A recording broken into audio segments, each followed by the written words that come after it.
और भगवान श्री कृष्णचंद्र ने गीता जी में कहा सहिता सर्वभूतानां ज्ञात्वा मां शांतम रक्षति।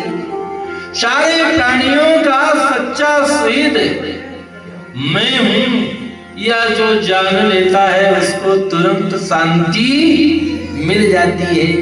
तो ये सुखदेव जी कौन है? नंदन रूपस्तु श्री शुको भगवान किले। नंदन कृष्णचंद्र जी श्री सुखदेव के रूप में प्रकट होते हैं। जन्म हुआ, जन्म से पहले मां के गर्भ में स्थिति है। मां कहती है बेटा बाहर आ जाओ क्योंकि आपको बड़ा कष्ट हो रहा होगा। अब पिताजी कहते हैं बेटा बाहर आ जाओ, मैया को बड़ा कष्ट हो रहा होगा। सुखदेव जी ने कहा बाहर आ गए, माया लगी तो व्यास जी ने कहा नहीं लगेगी। सुखदेव जी ने कहा बेटा कह करके अभी बाहर नहीं आए, माया तो पहले ही आपने लगा दिया है, क्या गारंटी है? क्योंकि भूमि पर डाबर पानी जिमि जीवे माया लपटानी, जिमि जीवे माया लपटानी। ठाकुर प्रकट हो गए और ठाकुर प्रकट हो गए तो श्री सुखदेव जी महाराज मैया के गर्भ से बाहर आ गए। बोलो श्री सुखदेव भगवान की जय। यम प्रप्रजंतम अनुपेतम अपेत कृत्यम यम प्रप्रजंतम सन्न्यस्त गच्छन्तम। सन्यासी बाबा बन के चल दिए, क्या था जो छोड़ के चले? कौन से चीज से सन्यास लिए? तो संत जन कहते हैं भाई सबसे बड़ा त्याग होता है माँ की ममता का त्याग कर पाना। अच्छे अच्छे लोग भी माँ की ममता का त्याग कर नहीं पाते और माँ की ममता का त्याग करना भी चाहे भी जब माँ ने शरीर पूरा करने की सोची, अंतिम स्थिति में जाके दर्शन दिए और अपनी माँ को श्री कृष्णाष्टक का उपदेश किया है। कृष्णाष्टक बनाया है। माँ से ऋणों से है अखिल विश्व ब्रह्मांड में जो कोई पूर्ण हो सकता है। कर गई केस करे जो घाता तुम हेत मुतारे माता। कहीं कबीर बल बुद्धि बिचारी बालक दुखी दुखी महतारी। बालक दुखी दुखी महतारी। माँ की ममता का भी त्याग करती है और चल दिए व्यास जी पुत्र पुत्र कह रहे हैं, लेकिन बेटा तो देख नहीं रहा है। और बेटे के तरफ से वृक्षों ने उत्तर दिया पुत्रो हम सुखो हम। अरे व्यास बाबा, जिस सुखदेव को तुम केवल अपना पुत्र मानते हो वह केवल आपका ही पुत्र नहीं है, सर्वभूत सहितम वह सारे संसार का कल्याण करने के लिए, हित करने के लिए आया है। ये कृष्णचंद्र आए हैं क्रीड़ा को श्री वृषभानु जाया। पवित्र चंचु प्रिय चुंबने एकांतिनो नन्य रहस्य पाठी। कृष्ण प्रसादात सदा निवासी। कृष्णचंद्र आए हुए ऐसे से सुखदेव भगवान के चरणों में हम सब प्रणाम करते हैं। नई विशेष सूतमासीन मधुराते महामति कथा रसा साधक सलाह संको प्रवी। अनिमिषो विष्णु ये नई विशारण दिव्य क्षेत्र है, विष्णु क्षेत्र है। और इस दिव्य क्षेत्र में 88,000 ऋषियों का प्रतिनिधित्व श्री शौनक जी कर रहे हैं।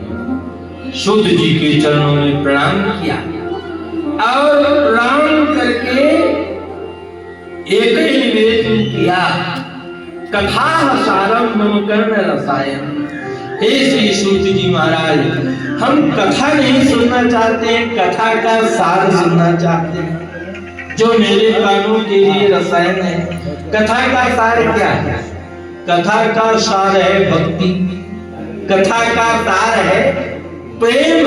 ऐसी कथा सुनाओ जिस कथा के श्रवण से श्री कृष्णचंद्र के चरणों में प्रेम है।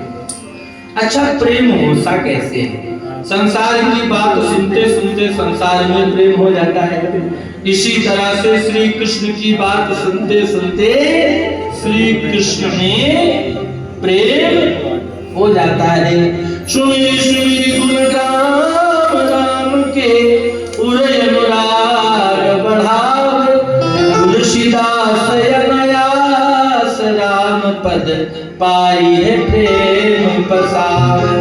सुन सीता पति शील स्वभाव। अब देखो, चिंतामणि संसार का सुख दे दे, कल्पवृक्ष स्वर्ग का सुख दे दे, लेकिन गुरु महाराज प्रसन्न हो जाए तो क्या दे देते? गुरु महाराज प्रसन्न हो जाए तो वैकुंठम, योगी दुर्लभ। जिस जगह पर आप बैठे हुए हो ये भू वैकुंठ है कि नहीं? और निश्चित रूप से सद्गुरुदेव भगवान की, संत जनों की, माता पिता की कृपा है जो वैकुंठम योगी दुर्लभम, या दुर्लभ दिव्य भगवान का जो दिव्य धाम है उसका हम सब लोगों को जो है प्राप्ति कराया है, दर्शन कराया है। सूत जी ने कहा तुम्हारे चित्त में बड़ी प्रीति है, इसलिए हम सुनाएंगे, जरूर सुनाएंगे, लेकिन बस एक हमारी शर्त है। शर्त क्या है? शर्त यही है कि सावधानतया सुनो, सावधान होकर के सुनना। प्रमाणेन हतम श्रुतम, प्रमाण पूर्वक जो बात सुनी जाती है वो बात ठहरती नहीं, इसलिए सावधान होकर के सुनना। 3-4 घंटे कथा का समय है कल से, इसलिए सब लोगों से हमारा निवेदन रहेगा। हमारे बाबा महाराज कहते थे समय भगवान है, और जो समय का आदर नहीं करता है, समय उसका उसकी आदर कभी नहीं करता है। इसलिए कोई विशेष परिस्थिति हो वो बात अलग है, बाकी जिस समय पर जो सुनिश्चित है उस समय पर प्रयास करके और उस कार्य को करना चाहिए। काल भगवान का स्वरूप है, समय का तुमको इंतजार करना है, समय तुम्हारा इंतजार नहीं करेगा। हमने सुना है कि नेपोलियन बोनापार्ट कोई हुआ, जब वह सुबह घोड़े पर बैठ करके मॉर्निंग वॉक करता था तो लोग अपनी घड़ी मिलाते थे कि अब 4 बज गए होंगे, क्योंकि ठीक 4 बजे नेपोलियन बोनापार्ट जो है वह घूमने के लिए जाता था। इसलिए इतना तो मैं आप लोगों से जरूर कहूंगा कि भैया समय का आदर करना, और समय का आदर नहीं करोगे तो समय तुम्हारा आदर नहीं करेगा। अगर कथा 2 बजे से शुरू होनी है तो 1:45 बजे आपको बैठ जाएगा, तब ये हुआ समय का आदर। सुनाऊंगा संसार के भय का नाश करने वाली जो कथा है श्रीमद् भागवत की सुनाऊंगा। यह श्रीमद् भागवत कथा ऐसी है कि जब श्री सुखदेव भगवान परीक्षित जी को सुना रहे थे तो देवता लोग अमृत का कलश लेके आ गए थे और कहा महाराज ये अमृत तो सुखदेव जी महाराज परीक्षित जी को पिला दो और कथा हमको दे दो, लेकिन कथा उनको दिया नहीं। अभक्तांश विज्ञाये न ददौ सा कथा मृतम, क्योंकि वह कथा के अधिकारी नहीं थे। क्यों नहीं थे? कहते हैं भैया वो कथा सुनने नहीं आ रहे थे, कथा की सौदाबाजी करने आए थे। ये ले लो, ये दे दो। जो कथा के सौदागर हैं वह न तो कथा कहने के अधिकारी हैं न कथा सुनने के अधिकारी हैं। इसलिए श्रोता वक्ता ज्ञान निधि कथा राम के गुण किमि समझो मैं जीव जड़ कलिमल ग्रसित। और परीक्षित जी के मोक्ष को देख करके ब्रह्मा जी भी विस्मित हो गए और अपने बुद्धि रूपी तराजू पर एक तरफ सब साधन, एक तरफ कथा भागवत, श्रीमद् भागवत कथा, श्रीमद् भागवत वाला पलड़ा जो था वह तो भारी पड़ा और उसी समय निश्चय कर लिया गया कि भैया श्रीमद् भागवत की कथा के समान और कुछ भी नहीं। यह कथा श्री नारद जी महाराज ने पहले सुन रखा था ब्रह्मा जी से, लेकिन शनकादिकों के द्वारा कथा महात्मा की कथा को सुनाए। प्रश्न हो गया कि नारद जी और शनकादिक दोनों बाबा जी और दोनों विचरणशील रहते हैं, इनका मिलन कैसे हो गया? सूत जी कहते हैं मैं बताता हूं। एकदा ही विशालायां चत्वार ऋषयो मला सत्संगार्थं समायाता ददितुस्तत्र नारद। यही वो जगह है बद्री विशालापुरी। सत्संग के लिए सनकादिक आए हुए थे और यहाँ पर नारद जी को देखा। नारद जी का मुख उदास था और सनकादिकों ने प्रश्न कर दिया, कोई संसारी गृहस्थाश्रमी इस तरह से उदास हो तो बात समझ में आती है, कोई न कोई झंझट होगा, कारण होगा, लेकिन आप जैसे संत इस तरह से उदास हो ये तो शोभा नहीं देता है।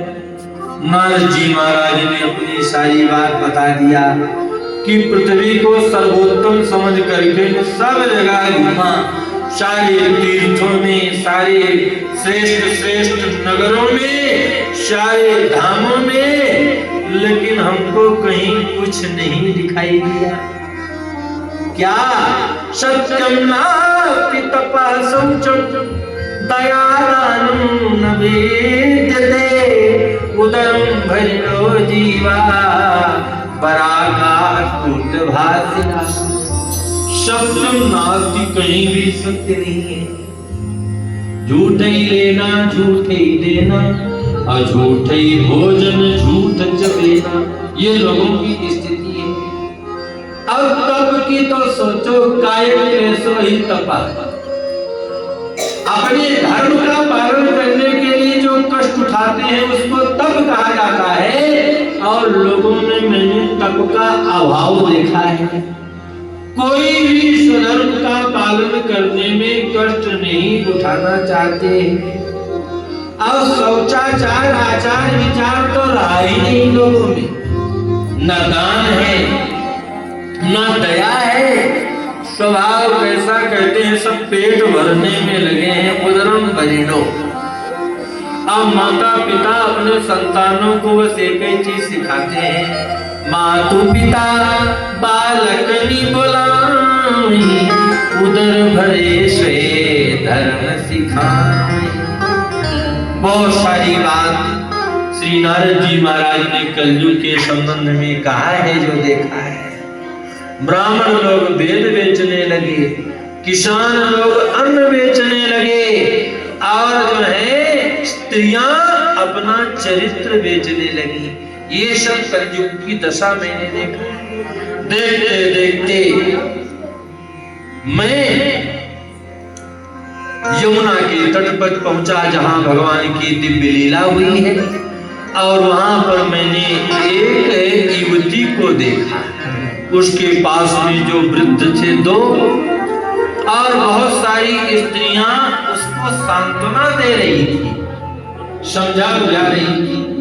मुझको भी थोड़ा कुतूहल हुआ, पास गया, और हमको देख करके उस स्त्री ने कहा, अरे साधु बाबा रुको रुको रुको, अरे आप जैसे साधु संतों का दर्शन सारे पापों को नष्ट करने वाला है।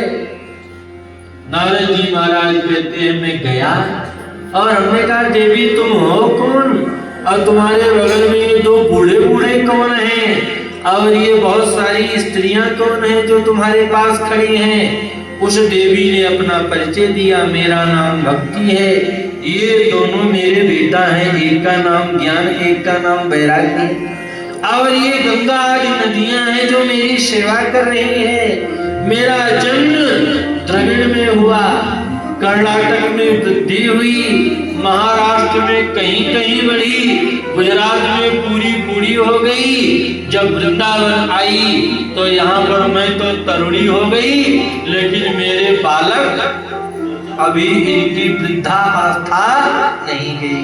होना तो ये चाहिए कि बालक युवक हो, तरुण हो और माँ बूढ़ी हो, लेकिन हो ये रहा है कि मैया जवान है और बालक दोनों बूढ़े बूढ़े हैं। इसलिए हे नारद बाबा, इदम स्थानं परित्यज्य विदेशं गम्यते। इस स्थान को छोड़ करके मैं विदेश चली जाऊंगी। नारद जी महाराज ने कहा, देवी चिंता मत करो, काहे विदेश जाओगी? समय की बलिहार है, युगो यम दानो कलियुग। ये भयंकर कलयुग है और उस कलयुग के परिणाम के कारण, दोष के कारण ही कहीं कुछ दिखाई नहीं देता है। स्थिति क्या है? जो सज्जन लोग हैं वो तो दुख भोग रहे हैं और जो दुर्जन लोग हैं वह चकाचक छान घोट रहे हैं। भस्मीभूति देह से पुनरागमनं कुता, यावत् जीवे सुखम जीवे तदिदं कृत्वा घृतं पिबेत्। भक्ति देवी ने कहा कि फिर परीक्षित जी ने इस कलयुग को मार क्यों नहीं दिया? नारद जी ने कहा, देवी जिस दिन भगवान श्री कृष्णचंद्र धराधाम को छोड़े उसी दिन कलयुग आ गया। यद्यपि इसमें लाखों दोष हैं, लेकिन एक इसमें बहुत बड़ा गुण है और उस गुण के कारण से परीक्षित जी ने इसको नष्ट नहीं किया। वह क्या था? फलम नास्ति तपसा न योगेन समाधिना, तत्फलम लभते सम्यक् कलौ केशव कीर्तना। जो फल तपस्या के द्वारा, योग के द्वारा, समाधि के द्वारा भी जल्दी प्राप्त होता नहीं, वह फल कलयुग में केवल कीर्तन से प्राप्त हो जाता है। हरे राम